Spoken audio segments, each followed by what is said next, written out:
ou on passe directement aux questions sinon? Monsieur le rapporteur, allez-y. Merci, Madame la Présidente. Je voudrais saluer le Rosaria et les personnes présentes à cette table ronde.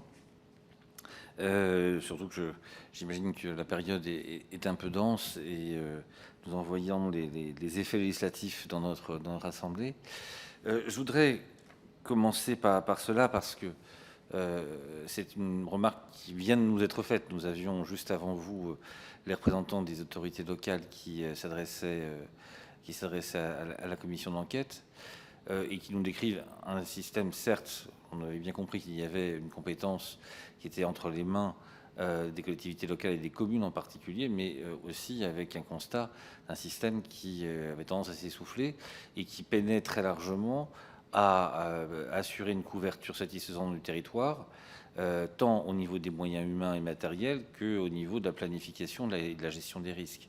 Alors chacun, et c'est tout à l'honneur de l'État, se réjouissait de la présence et de l'efficacité de l'action de la sécurité civile dans ce contexte, mais puisque justement nous sommes dans un contexte où la Nouvelle-Calédonie doit voir son statut évoluer, j'aurais aimé non pas vous demander directement votre avis, parce que le débat est en cours, mais est-ce que c'est bien le ressenti des les réactions que vous avez autour de vous par rapport à cet équilibre compliqué à trouver entre un niveau hyper local et une gestion efficace des risques?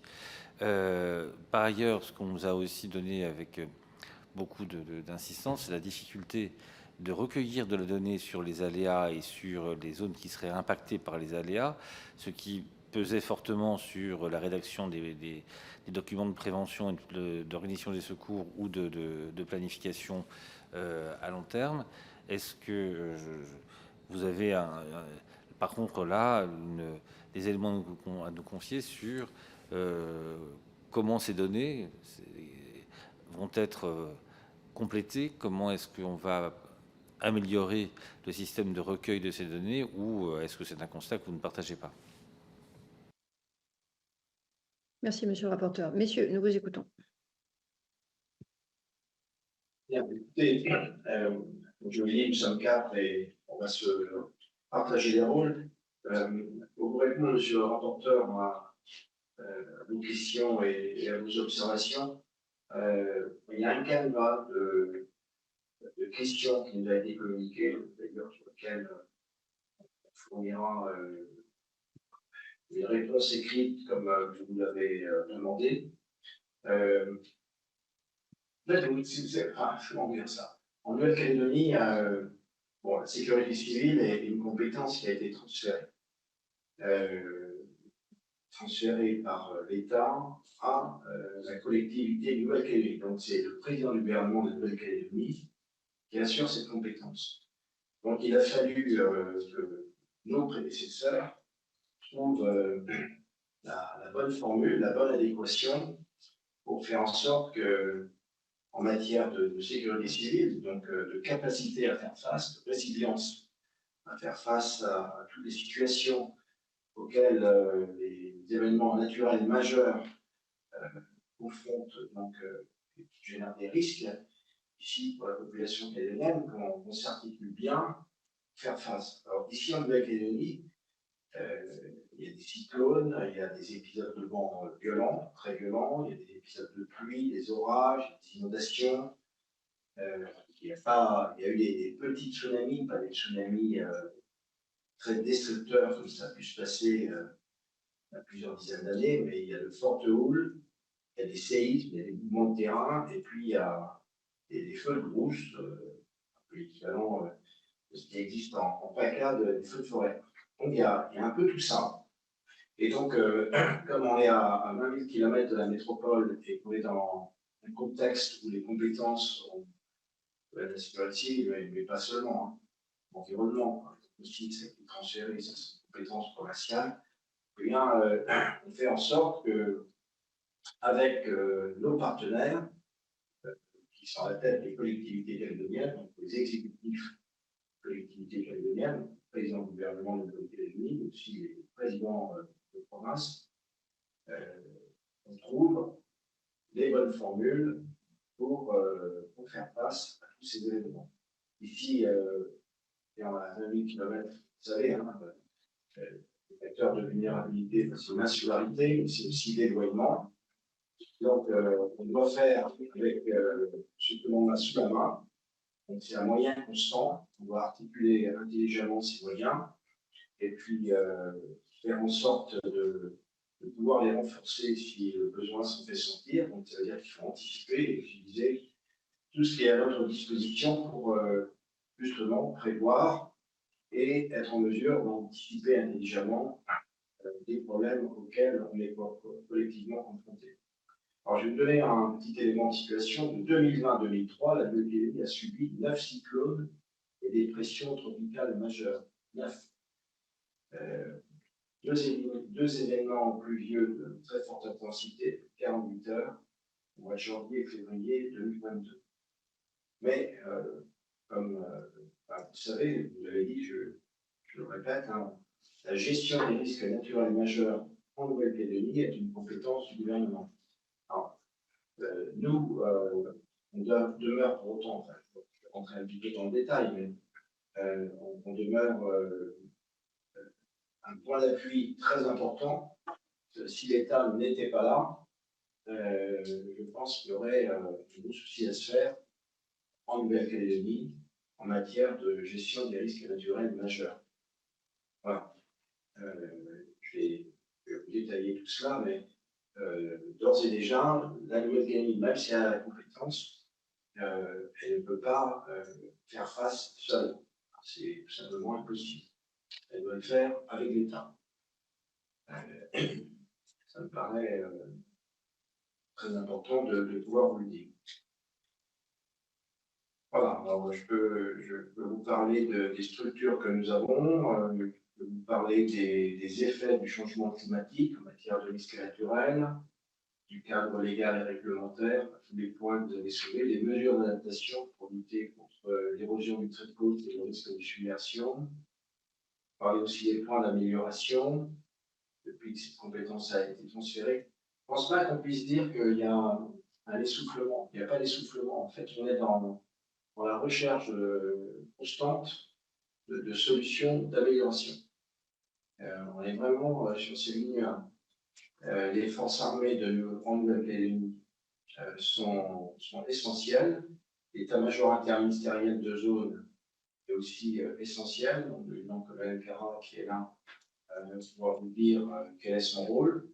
Et puis, il y a l'appui très important, outre celui des militaires, celui de la police nationale, qui est compétente sur la zone de compétence police d'État, qui est la ville de Nouméa, et puis tout le reste, qui est la compétence de la gendarmerie nationale. Dans le domaine de la santé, tout ce qui est sanitaire, social, santé, bon, je sais que ça fait partie des questions que vous avez adressées. La santé n'est pas une compétence de l'État, c'est une compétence qui a été transférée. Les hôpitaux généraux, spécialisés ou non, relèvent de la compétence du gouvernement de la Nouvelle-Calédonie. L'État ne gère pas ici les hôpitaux. Ensuite, en matière de politique de prévention des risques climatiques majeurs, là aussi on pourra y revenir. Bon, c'est vraiment en Nouvelle-Calédonie dans une phase totalement embryonnaire. Ça, il faut en avoir conscience. Donc nous, on est, comme sur le plan opérationnel, dans une posture d'appui, notamment financier, hein, pour aider ceux qui en ont la compétence et donc la charge de pouvoir développer cette politique de prévention avec les financements dont ils ont besoin. Tout ce qui concerne les plans communaux de sauvegarde, vous avez parlé tout à l'heure, monsieur le rapporteur, des communes, ça n'existe pas. Les documents d'information communaux pour les risques majeurs, les DICRIM, ça n'existe pas non plus.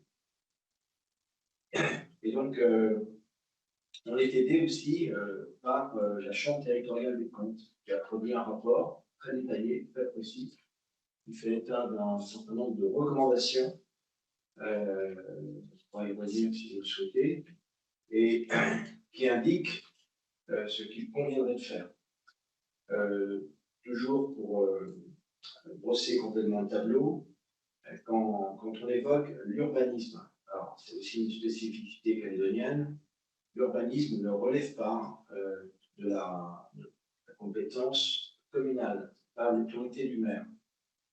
Ici, les plans d'occupation des sols qu'on appelle en métropole les plans locaux d'urbanisme, c'est une compétence provinciale. On appelle ça le PUD, le plan d'urbanisme directeur. Ce sont dans ces plans que sont définies les conditions de construction. Et donc, les maires doivent s'y conformer.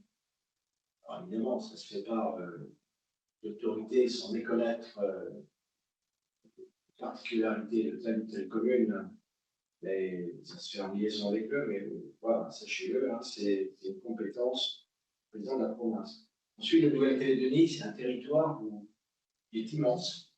Il y a la Grande Terre, les îles Loyauté, Marie, Lifou, Ouvéa. La Grande Terre, c'est 450 km, c'est entre 50 et 75 km de largeur. Au milieu, l'épine dorsale, c'est la chaîne, avec des montagnes qui sont quand même très hautes, pas aussi hautes que les Alpes, mais rien à envier à l'Auvergne, hein, c'est quand même très très haut.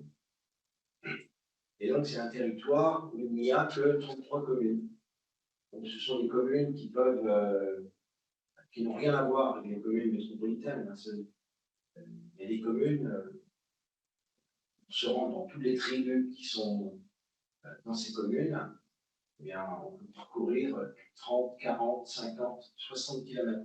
Et on est toujours dans la même commune. Voilà. Et puis, ces communes sont vraiment partent du bord de mer et vont jusqu'au pied de la chaîne, en chaîne. Hein. Donc ça se termine au pied des montagnes. Pour la partie ouest de la Grande Terre et pour la partie est, c'est la même chose. Autre spécificité particulière à la Nouvelle-Calédonie, notamment à la Grande Terre, c'est qu'il y a des terres de droit commun, mais il y a aussi des terres coutumières. Des terres coutumières sur lesquelles l'État n'a pas la compétence, la province n'a pas la compétence, la commune n'a pas la compétence, ce sont des autorités coutumières. Elles sont concernées par une règle, dite la règle des quatries. Ce sont des terres qui sont inaliénables, incommutables, intransmissibles. Il y a un i, c'est pas inexploitable, hein. C'est vraiment inaliénable, intransmissible, incommutable. Moi, je vous le dis, simplement, quand le président de la République est venu au mois de juillet l'an dernier, on s'est rendu sur une commune de la côte Est. Vous savez, la côte Est, sur la Grande Terre de Nouvelle-Calédonie, c'est la côte où les événements des années 1984-1988 ont été les plus durs. Et c'est là où il y a eu les victimes, environ une centaine de morts. Donc, ce sont des tribus, des communes où il y a de nombreuses tribus, mais à la tête de ces communes, il n'y a que des maires indépendantistes. Eh bien, sur l'ensemble de ces communes, il y a des terres coutumières qui sont très, très nombreuses.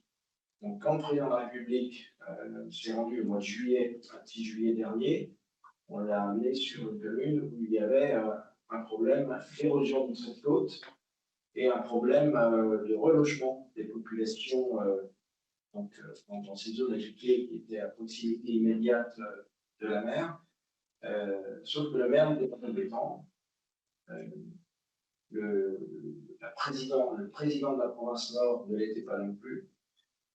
L'État évidemment non plus, parce que ce sont des compétences qui relèvent des autorités locales. Donc, ça relevait tout simplement de l'autorité du chef de plan. Alors, il a fallu déplacer les habiter, les reloger dans des constructions nouvelles venant à l'abri et à l'écart du littoral. Ce n'est pas fait tout seul. Et il a fallu que ça se fasse d'abord entre le maire et les autorités coutumières. L'État ne pouvait pas s'en mêler. le président de la province non plus. Or, comme je vous l'ai dit, hein, il y a un plan, le plan d'urbanisme, ici, il relève de la compétence de la province. Vous voyez, ça n'a rien à voir avec la métropole, hein, c'est totalement différent. Et donc, nous, qui représentons l'État ici, évidemment, on ne peut pas empiéter sur les compétences locales. Donc, ce qui relève de leurs compétences, on est dans des logiques d'accompagnement. On accompagne les maires, le président de province, le président du gouvernement. Ça peut être soit par des moyens financiers, soit par des moyens humains, techniques qui nous sont propres. Alors ça renvoie vers... on n'a pas de CROSS ici, on n'a pas un centre régional d'opération de sauvegarde, on a un COST. C'est une structure territoriale qui est armée par des militaires, de manière plus générale de la marine, parce que la zone maritime est très importante. Et donc, c'est un moyen de gestion opérationnelle qui est en appui des compétences locales pour tout ce qui relève des eaux intérieures du lagon, où là, le directeur des opérations de secours, c'est le président du gouvernement de la Nouvelle-Calédonie. À l'extérieur du lagon, alors le lagon, si vous connaissez un peu ce territoire, vous prenez le bord de mer, la grande terre, vous faites allez, une vingtaine de kilomètres, une quinzaine de milles marins, et on tombe sur la barrière récifale qui encercle la grande terre, et à l'extérieur, eh bien, c'est une compétence de l'État, donc c'est une compétence que le haut-commissaire doit assurer en l'absence du préfet maritime, il est le préfet maritime, et à l'intérieur, le directeur des opérations de secours et le président du gouvernement de la Nouvelle-Calédonie. Vous voyez, même sur le plan opérationnel, on est dans des logiques de compétences partagées dans le domaine maritime, et si l'État n'était pas là, il ne serait pas en mesure tout simplement de gérer ce type d'événement. Donc, qu'est-ce que nous faisons? Nous formons les personnels calédoniens de la fonction publique territoriale de la Nouvelle-Calédonie, qui sont placés sous l'autorité du président du gouvernement. On les forme à faire le même travail que ceux qui sont militaires et qui arment le COS, comme ça se passe dans les CROSS-MED, Méditerranée, COS du Cap Criné pour le nord de la métropole, des structures que je connais bien. Et donc, on n'a pas le choix. En réalité, on est obligé de parfaitement se coordonner avec le gouvernement de la Nouvelle-Calédonie. Sinon, on mettrait la population dans une posture de risque importante sur le plan maritime, important aussi pour l'évacuation des personnes. On est vraiment, pour ce qui concerne la gestion opérationnelle des événements, ils ne peuvent pas faire sans cette structure de l'État qui est armée par les militaires. Pour les évacuations, ils ont besoin de la gendarmerie nationale. Pour les observations aériennes et les moyens de surveillance, ils n'ont pas d'hélicoptère, ils n'ont pas d'avion. Tout ça repose sur les moyens aériens des forces armées en Nouvelle-Calédonie. Pour les prévisions, alors là, on a ici présent le directeur du service de météo en Nouvelle-Calédonie, enfin, c'est un ingénieur de Météo de France qui a tout ça. Ce sont des moyens qui sont sous la responsabilité de la Nouvelle-Calédonie, mais ce sont des moyens qui sont financés par l'État. Ce sont des personnels, le directeur lui-même, c'est quelqu'un de Météo France, et même si ici il est sous le contrôle opérationnel, si je puis dire, encore que du président du gouvernement de la Nouvelle-Calédonie. Dans le domaine de l'environnement, c'est particulier, parce que le domaine de l'environnement, ici on a un service de l'État qui a une compétence partagée de l'agriculture, de la forêt et de l'environnement. L'environnement, c'est une compétence provinciale. L'agriculture et la forêt, c'est une compétence territoriale, c'est la Nouvelle-Calédonie. Et donc, pour tout ce qui relève des mesures de protection de l'environnement, dès lors qu'il y a des phénomènes, des événements naturels majeurs qui affectent l'environnement, la forêt, donc c'est lui qui est sollicité, M. Ega Nadan. On l'appelle, tout le monde l'appelle ici Prakash. Voilà. Donc, c'est Pragache qui est sollicité.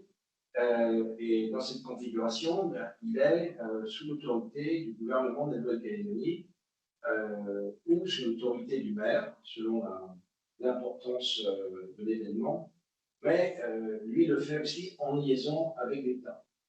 Bon, voilà, enfin, j'essaie de vous expliquer un petit peu comment nous travaillons. Hein. Donc, on est en appui.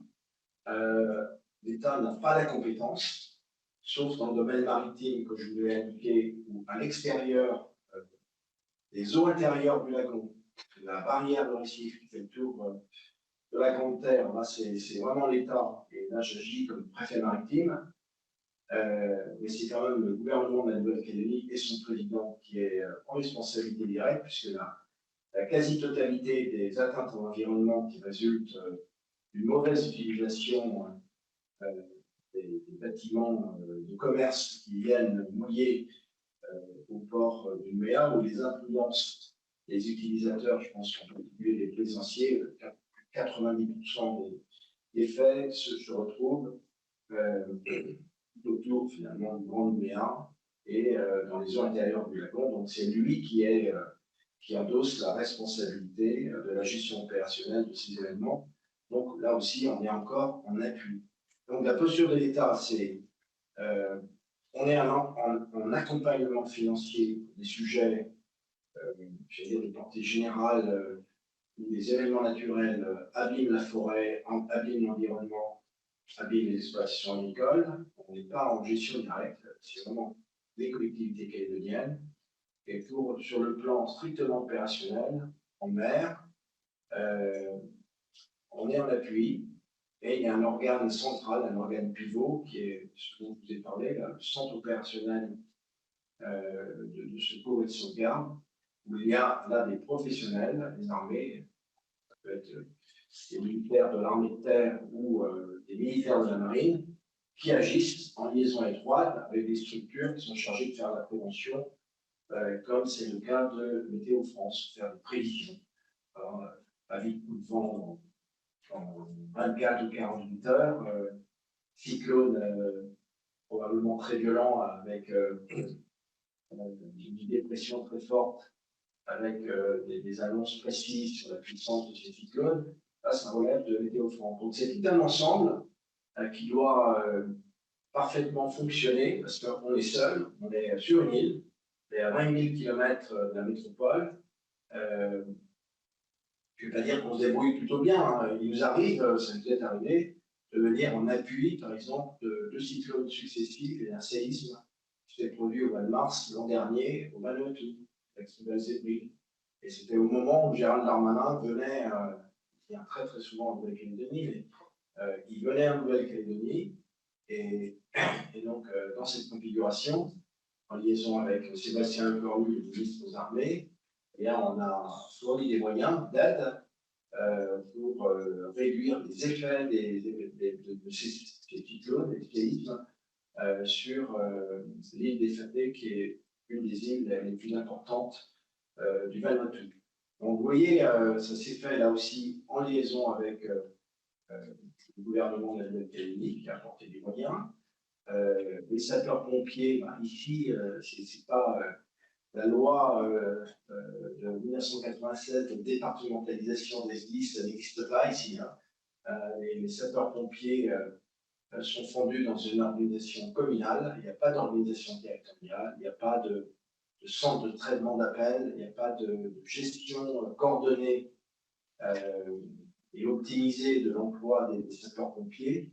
Il y a un petit peu de professionnels et un petit peu plus de volontaires, mais tous ces moyens sont à la main des maires. Et donc, même si le président du gouvernement a la responsabilité de la sécurité civile, eh bien, il doit engager des sapeurs-pompiers et le faire en liaison étroite avec les maires. Alors, j'ai à mes côtés un lieutenant-colonel du sapeur-pompier professionnel qui vient de métropole. Il a beaucoup de connaissances et donc il sait comment fonctionnent des centres, des structures opérationnelles, tout ça il connaît parce qu'il l'a pratiqué. Et donc là aussi, lui-même, il pourra vous le dire, hein, il est en appui, des structures locales. Donc on donne des conseils. Parfois, il arrive de même d'aller un petit peu plus loin, hein, de prendre la main pour éviter les catastrophes. Et la protection des biens des personnes ne relève pas de l'État. Alors, il y a eu, il y a quelques mois de cela, un rapport qui a été fait par la Cour des comptes, qui justement voulait en avoir le cœur net. Et à cette occasion, j'ai découvert que si le président du gouvernement était défaillant, eh bien, il fallait que je me substitue à lui dans un temps relativement réduit, s'il est défaillant, pour que les événements de portée type cyclone ou autre puissent être à l'origine de drames humains et destruction d'habitations portuaires importants. Donc, voilà, c'est quelque chose que j'ai découvert à l'occasion de cette exploration juridique.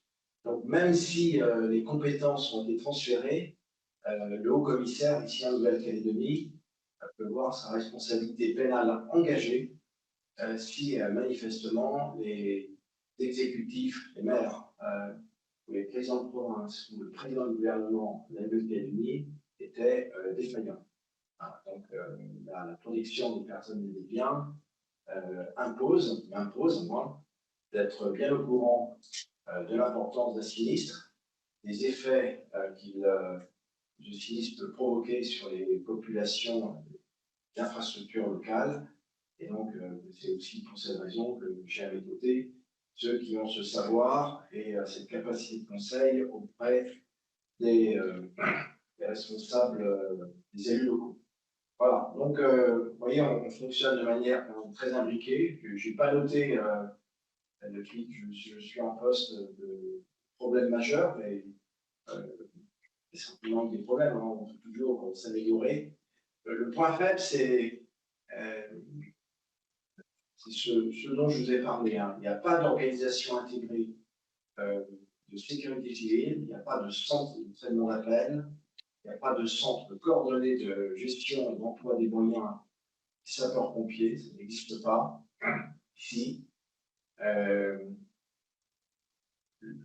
Ça relève essentiellement de l'autorité des maires. Donc voilà, il faut mettre toutes ces personnes en contact les uns avec les autres pour obtenir les faits recherchés. Voilà, donc on est dans ce contexte-là. Merci, Monsieur Lefranc. Effectivement, nous avions la commandante Bourgoin juste avant vous et des élus qui nous ont expliqué également cette organisation. Monsieur le rapporteur.